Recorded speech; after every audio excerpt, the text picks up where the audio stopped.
Ada seorang pengusaha besar berumur sekitar 65 tahun. Terkenal, asetnya tidak lagi terhitung. Satu hari pengusaha kita ini bertemu dengan seorang teman wartawan. Terjadilah dialog.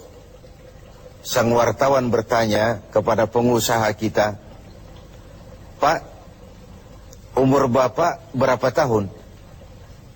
"Umur saya? Iya, paling sekitar 7 tahun. "Loh, 7 tahun? 7 tahun. Anak Bapak berapa orang?" "Satu." "Satu saja?" "Satu saja." "Harta Bapak berapa banyak?" "Ya, paling sekitar 10 sampai 15 juta rupiah saja." Teman wartawan berkata, "Pak, kenapa Bapak berdusta? Bapak orang terkenal, pengusaha besar, punya biografi. Kami tahu umur Bapak 65 tahun. Kenapa Bapak bilang 7 tahun? Anak Bapak pun banyak. Kenapa cuma bilang 1?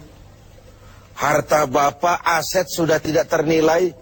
Kenapa Bapak bilang cuma 10 sampai 15 juta rupiah saja?" Senyum agak getir, sang pengusaha menjawab, "Kau benar, Nak. Umur saya kalau jumlahnya sih memang 65 tahun.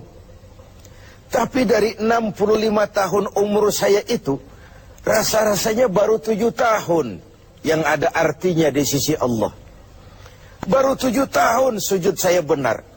Baru 7 tahun saya laksanakan perintahnya, saya tinggalkan larangannya. Sisa umur yang lain habis kelabu warnanya, penuh dosa dan keingkaran. Saya katakan umur saya coba 7 tahun. Anak, kau juga tahu anak saya banyak. Tapi dari sekian banyak anak ini, rasanya cuma 1 yang akan jadi buah hati, belahan jantung, pelanjut cerita, penerus sejarah, anak soleh yang akan mendoakan orang tuanya. Yang lain susah diurus anak saya itu." "Oh gitu toh." "Iya." "Mengenai harta, Pak, kau juga benar. Harta saya, aset saya sudah sulit dihitung lah. Pabrik di mana-mana, di tiap bank hampir ada deposito saya. Tapi dari sekian banyak harta itu yang saya ingat, baru sekitar 10 sampai 15 juta yang saya belanjakan di jalan Allah. Saya sumbangkan masjid, saya bantu pesantren, saya bantu yatim piatu. Dan itu yang akan jadi milik saya yang sebenarnya. Yang akan saya bawa menghadap Allah. Saya bawa ke alam kubur. Yang lain akan jadi rebutan ahli waris sesudahnya." Jangan-jangan orang tua tadi adalah kita-kita ini. Jangan-jangan kita-kita ini adalah orang tua tadi.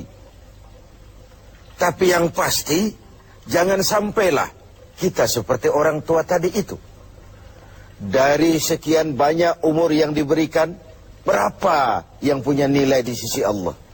Dari sekian banyak anak titipan Allah kepada kita, berapa yang akan jadi anak soleh, buah hati, belahan jantung, pelanjut cerita, penerus sejarah?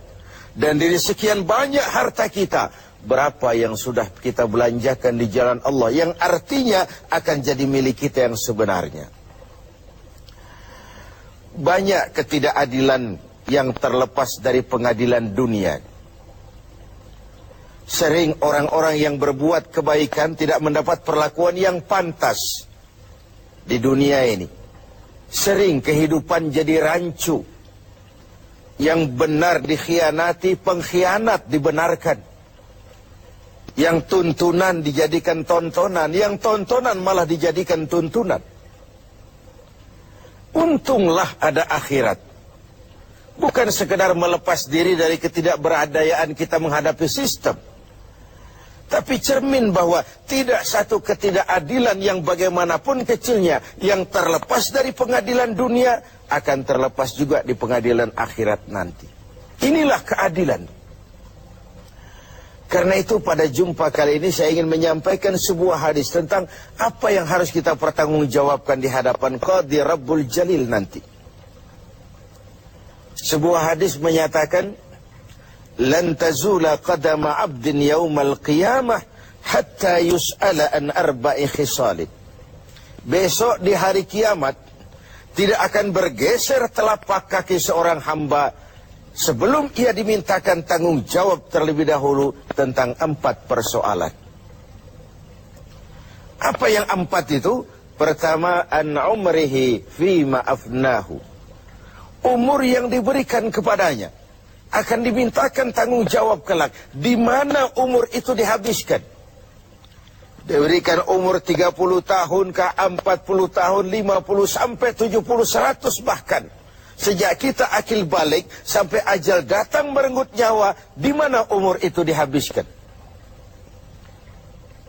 Kita sering main-main, padahal waktu berjalan terus. Kita sering lalai dan lupa, padahal malaikat maut tidak pernah lalai dan lupa. Seorang Nabi Yakub alaihissalam, seketika akan ajal, beliau menanyakan, kalau saya ajal kenapa tidak diberitahu lebih dahulu? Kata malaikat maut, sudah diberitahu. Loh, bagaimana caranya diberitahu? Perubahan yang terjadi pada fisik kita adalah pemberitahuan. Uban yang bertabur, mata yang mulai lamur, pendengaran yang mulai kabur, itu semua pemberitahuan agar kita mawas diri. Umur akan dimintakan pertanggungan jawab. Di mana umur itu dihabiskan? William Shakespeare memang pernah bilang, waktu hidup itu singkat. Tahu-tahu baru saja zuhur, tahu-tahu sudah asar. Baru saja asar, tahu-tahu sudah maghrib. Yang kemarin anak-anak, tahu-tahu sudah punya anak. Tahu-tahu, dan tahu-tahu. The time of life is short, kata Shakespeare.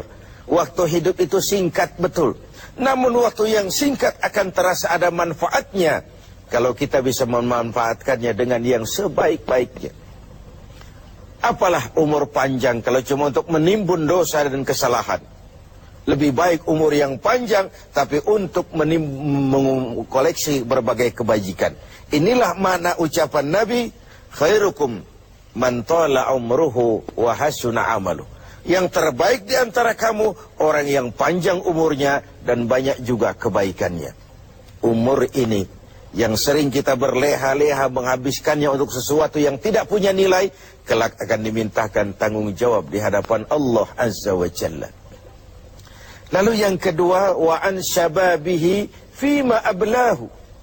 Masa muda, pernah diberikan umur muda. Di mana dihabiskan umur muda itu? Hura-hura atau untuk sesuatu yang bermanfaat? Dahulu ada seorang selebritis lah kalau zaman kita sekarang. Namanya Ibrahim bin Adham. Namanya Malik bin Dinar. Namanya saja sudah Malik bin Dinar, Raja bin Uang. Hidupnya jet set. Satu malam dia mengadakan pesta di rumah mewahnya. Datang seorang pengemis, bertanya kepada penjaga pintu, siapa yang punya rumah ini? Bos saya. Iya, Malik bin Dinar. Oh, orang kaya? Orang kaya. Selebriti? Selebriti. Dia hamba apa orang merdeka? Dia orang merdeka. Kalau hamba bagaimana bisa pesta sehebat ini? Orang tua itu senyum lalu bilang, sampaikan kepada bosmu Malik bin Dinar, dia memang orang merdeka. Kalau dia hamba, bukan seperti ini pekerjaannya. Dia orang merdeka.